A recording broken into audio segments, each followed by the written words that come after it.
හරි පුතේ එනවා ඊළඟ මුදල් ප්‍රකාශ කරන්න බලන්න 19 වෙනි දේල් දෙනවා. වෙනද ලැබෙ විද්‍යාව වෙනද කිව්ව විද්‍යාව තොගය උපජිත මෙහෙම විද්‍යාව ලැබෙ යුතු ස්ථාවර දැන්පත් පොලේ උපජිත බදු උපජිත බැංකු ණය පොලේ මුදල් සමාන ද බැංකු ණය දීලා තියෙනවා. රයිට්. ඊට පස්සේ ආදායම් ප්‍රකාශ උපුටාගත් දේවල් දෙල් තියෙනවා. අතරේ තොරතුරු දෙල් තියෙනවා. රයිට් අපි අතරේ තොරතුරු වලට යන් විකුණන පරිගණකවල දාරණගය රුපියල් ලක්ෂයයි කියලා. රයිට්. එතකොට පරිගණක විකුණලා තියෙනවා පුතේ රුපියල් ලක්ෂයක පරිගණක විකුණලා තියෙනවා. එතකොට පරිගණක විකිණීමේ ලාභයක් හම්බෙලා තියෙනවා 50ක. රයිට්. එහෙනම් පරිගණක විකුණුම් බිණුමක් ගැහුවොත් ඔයාට රයිට්. පරිගණක විකුණුම් රයිට්. එතකොට දාරණගේ තියෙනවා පුතේ ලක්ෂයක් එකක් විකුණලා තියෙනවා. ඒකේ ලාභයක් හම්බෙලා තියෙනවා 50ක. එහෙනම් මේක තුලණය කරාට පස්සේ 150යි පරිගණක විකිණීමෙන් ලද මුදල නේද? මේ තමයි පුතේ මුදල. එහෙනම් ආයතන ක්‍රියාකාරකම් වල දාන්න පරිගණක විකිණීම රුපියල් 150යි. ධනද ඍණද? ධන පුතේ. ඇයි පරිගණක වික්කම සල්ලි එනවා. හරි එක හරි. දෙවෙනි එක වර්ෂය තුල රුපියල් 150ක කාර්යාල උපකරණ මිලටගෙන ඇත. රයිට් 150ක කාර්යාල උපකරණ මිලටගෙන ඇත කියලා තියෙනවා. එහෙනම් අනිවාර්යෙන් දාන්න පුළුවන් එක 150 ඍණ කා ඌ මිලට ගැනීම ලේසි. රයිට්. වර්ෂය තුල 25 බැගින් වූ සාමාන්‍ය කොටස් 250ක් නිකුත් කර ඇත. බලන්න 25 බැගින් වූ සාමාන්‍ය කොටස් 250ක් 25000ක්. ඒ කියන්නේ අපි අන්තිම බිඳුව තුන නැතුනම 25 ඒවා 25ක් නිකුත් කරලා තියෙනවා. 625යි. එතන 625ක සාමාන්‍ය කොටස් නිකුත් කරලා තියෙනවා. එතන බලන්න ඉස්සරහ උඩ තියෙන මූල්‍ය තත්ත්ව ප්‍රකාශී සාමාන්‍ය කොටස් කියන කිසි දෙයක් කියලා නැහැ.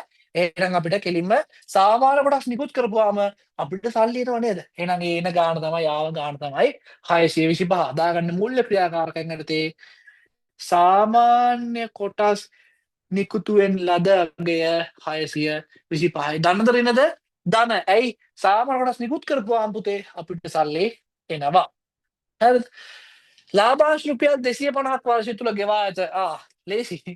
බණේ දීරම් දිනනවා නේද? ලාභාංශ ගෙවි මූල්‍ය ක්‍රියාකාරකම්. මෙහෙයුම් වියදම් තුල ෂෙයා වටිනාකම රුපියල් 200යි. හරිද? මෙහෙයුම් වියදම් තුල පුතේ ෂෙයා තියෙනවා රුපියල් 200ක්. බලන්න මෙහෙයුම් වියදම් කියලා තියෙනවා. රයිට්? වාර්ෂික ලාභය ණය පොලි ස්ථාවර තැන්පතු පොලි. හරි. ආදායම් බදු. හරිද? කාල පරිච්ඡේද ලාභය 1220යි නේද? එතකොට මෙහෙයුම් ක්‍රියාකාරකම් වල දාන්න ඕනේ බදු පෙර ලාභය දාන්න ඕනේ. එතකොට බදු පෙර ලාභය දාද්දී කොහොමද කරන්නේ? බදු ආදායම් බදු අඩු කරන්න ඕනේ කාල පරිච්ඡේදයේ ලාභයට. ආදායම් බදු එකතු කරන්න ඕනේ කාල පරිච්ඡේද ලාභයට නේද? දැන් බදු පෙර ලාභයනේ. එතකොට කොහොමද බදු පෙර ලාභය හොයන්නේ? අපි ඒකත් හොයමු. බදු පෙර ලාභය ඍණ ආදායම් බදු ඊට පස්සේ එනවා කාල පරිච්ඡේද ලාභය. දැන් මෙතන කාල පරිච්ඡේද ලාභය දීලා තියෙනවා පුතේ කීයද? කාල පරිච්ඡේද ලාභය 1220යි. ආදායම් බදු වේදව දීලා තියෙනවා 900යි නේද? එතකොට මේක එන්නේ මේක අඩු කරලා එහෙනම් මේකට මේක එකතු කරන්න ඕනේ නේද? 1220යි 900යි 1220යි දැන් 900යි 2120. එහෙනම් ඒක ගැලලා තමයි මෙතන දාන්නේ 2120. බලන්න කොච්චර ලේසිද? රයිට්. ඊට පස්සේ ගැළපීම් කරන්න ඕනේ. රයිට්. ගැළපීම් කරන්න ඕනේ. ෂය මොකද්ද කරන්නේ? පුතේ ගැළපීම් කරද්දී ෂය අඩු කරලා තියෙන්නේ. හැබැයි ඒක නැවත එකතු කරන්න ඕනේ හේතුව ඒක මුදල්ම මේ ස්වරූපයක් ගන්නෙ නැහැ. පැහැදිලි නේද? රයිට්. ඊට පස්සේ මෙතන පුතේ කාර්ක ප්‍රාග්ධන ගැළපීම වෙනවා. රයිට්. ගෙව් බදු ගෙව් පොලි වෙනම එනවා. රයිට්. දැන් ඔය ටික ඔයා කොහොමද රූල් කරලා තියා ගන්න ඕනේ. හරිද? දැන් මම මෙච්චර වේගෙන් හදන්නේ ඔයා තව දවස් 5කින් විභාගෙට ලියන්න හින්දා. හරිද? ඔයාගේ A level තියෙන පුතේ තව දවස් 5යි. එතකොට ඒ වෙද්දි මේ වගේ වේගයකින් හදන්න ඕනේ. හරිද? අර අපි ක්ලාස් එකේ හැදුවා වගේ එහෙම එමින් හදා දෙන්නේ නැහැ. හරිද? එතකොට මෙහෙම වෙනම් තුල ෂේ හරේ. ඊට පස්සේ පුතේ එන්න මොලේ ඉඳලා හරිද? ලැබිය යුතු දෑ ගෙවිය යුතු දෑ අපිට ගන්න පුළුවන්. ලැබිය යුතු දෑ වැඩි වෙලා තියෙනවා නේද? ඉතින් ලැබිය යුතු දෑ වැඩි වෙලා තියෙනවා නේද? ඒතර අපිට ගන්න පුළුවන් කාරක ප්‍රාර්ථනා වෙනස් වීම යටතේ ලැබිය යුතු දෑ වැඩිවීම. රයිට්? ලැබිය යුතු දෑ වැඩිලා තියෙනවා පුතේ 1050න් 840ක් ගියපුවාම 840ක් ගියපුවාම 210ක් නේද? 210ක් වැඩිලා තියෙනවා නම් අනිවාර්යෙන්ම ඍණ කරගන්න ඕනේ. ඇයි? වත්කම් වැඩි වෙනවා කියන්නේ පුතේ දැන් ලැබිය යුතු දෑ වැඩි වෙලා කියන්නේ ඒගොල්ලෝ අපිට සල්ලි දෙන්නේ නැහැ කියන එක. එහෙනම් ඒක ඍණ විදියට යන්නේ. වෙළඳ ගෙවිය යුතු දෑ මොකක්ද වෙලා තියෙන්නේ? ඒකත් වැඩි වෙලා 860යි 720යි නේද? 140ක් වැඩි වෙලා. එහෙනම් පුතේ අපි ගෙවලා නැහැ කියන එක නේද? 140ක් අපි ගෙවලා නැහැ කියන එක. ඒක මරු වැඩි වෙලා. ගෙවිය යුතු දෑ. හරිද? තොගේ පුතේ වෙලා තියෙන අඩු වෙලා 470යි 530යි 60කින් අඩු වෙලා. තොගේ අඩු වෙලා කියන්නේ අපි විකුණලා. එහෙනම් අපිට සල්ලි ඇවිල්ලා. එහෙනම් ඒක මරු. තොග අඩුවීම අපි දන්න විදියට දාන්නේ. රයිට්? රේක් තුනම හරි. උපචිත මෙහෙයුම් වේගම් තියෙනවා පුතේ බලන්න ආරම්භයේ 50යි අවසානයේ 160යි අවසානයේ 50යි නේද? ආරම්භයේ 160යි. රයිට්. එතකොට ඒක අපිට ලොකුවට අදාළතාවයක් වෙන්නේ නැහැ. හේතුව මොකද්ද?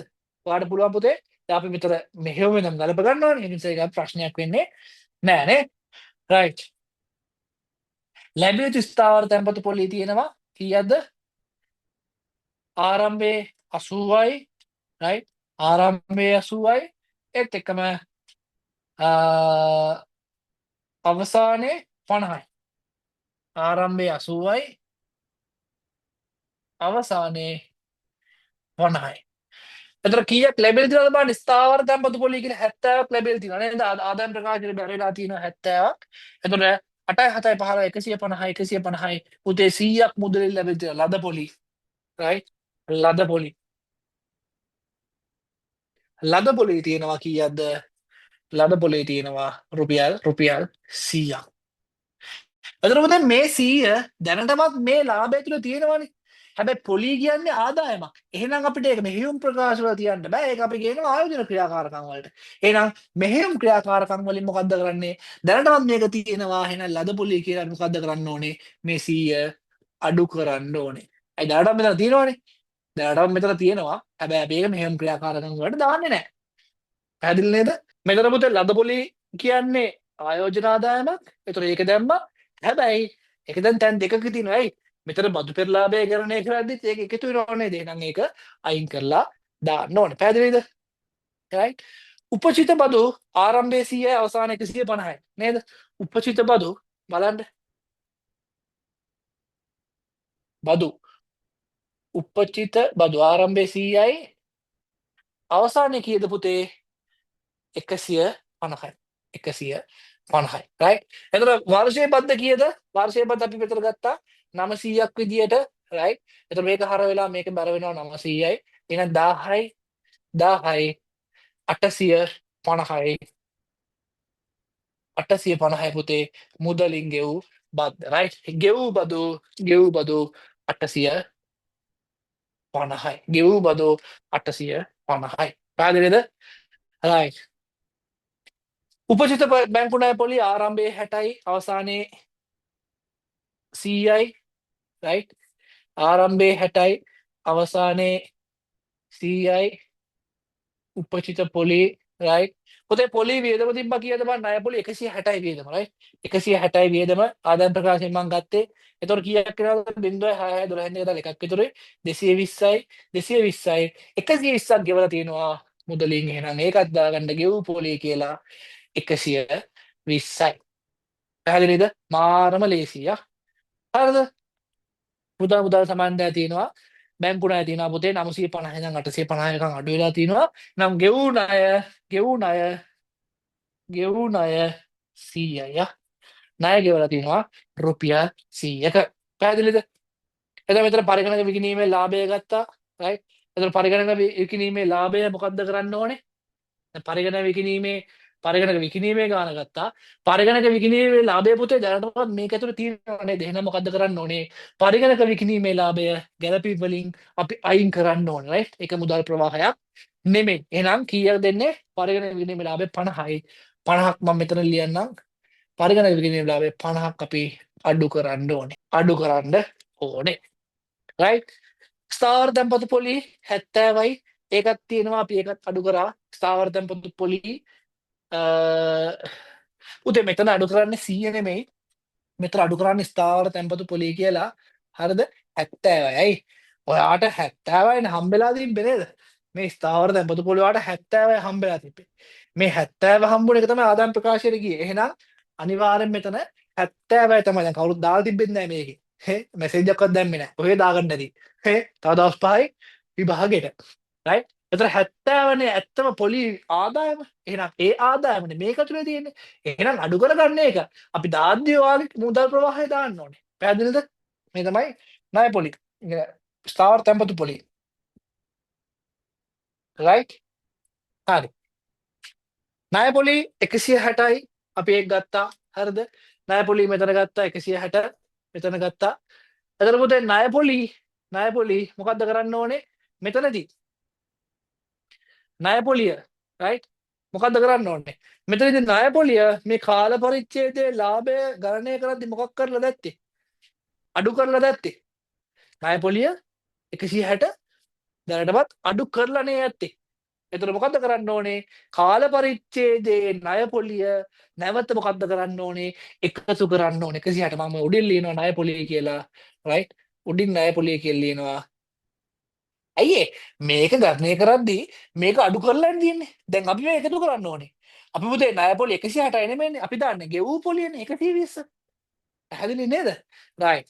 ඊට පස්සේ හරි කාල පරිච්ඡේද ලාභය ආදායම් බද්ද. ඉතින් ඔච්චරයි. වෙන කිසි දෙයක් නැහැ. ඔය ටික එකතු කරගන්න තියෙන right? මෙතන පුතේ අපි එකක් දැම්මේ නැහනේ. දැන් මෙතන කාරක ප්‍රාන්තරයට දේ නේද? මෙතන උපචිත මෙහෙයුම අපි දැම්මේ නැහනේ right? ඉතින් එකක් දාන්න right? 110යි. 110යි මොකක්ද වෙලා තියෙන්නේ? මේ 160යි 50 අතර වෙනස 110යි. උපචිත මෙහෙයුම වේදම් අඩු වෙලා උපචිත මෙහෙයුම වේදම් අඩු වෙලා ඒ කියන්නේ අපිට සල්ලි ගෙවලා තියෙනවා. සල්ලි ගෙවලා තියෙනවා. හරිද? right එහෙනම් 1090. මෙතන එන්න ඕනේ පුතේ 1090යි ඍණ 1270යි right? ඊට පස්සේ ධන 100යි ධන 270 5640යි 1640යි වන්න ආරම්භක මේ තමයි වර්ෂයේ මුදල් සමාන්ද වැඩිවීම එස ආරම්භක ශේෂය නා පුතේ කීයක්ද ආරම්භක ශේෂය නා ගානට අනුව 850ක් right බාන අවසන් ශේෂය කීයක් වෙනවද කියලා මෙතන ඉන්න 45යි 275යිනේ 1945යි right එතකොට 5යි 5යි 4යි 9යි 8යි 6යි 14න් 4 එකක් විතර 2495යි බාණ්ඩ ගානට 2495 එනවා right එතකොට මෙතනදී පුතේ තියෙන ලොන්න වා කරන්න ඕන දේ ඔයාගේ ලර්නින් එක තමයි මොකද්ද ඔයා යම්කිසි තැනක මුදල් ප්‍රමාණයක් ධන හෝ ඍණ විද්‍යට දානවා නම් වියදමක් ඒක පුතේ ඔයා බලන්න ඕනේ ලාභයට කලින් ඇති වෙලා තියෙන බලපෑම උදාහරණයක් විදිහට ගත්තොත් ලද පොලිය ඔයා මෙතන දැම්මා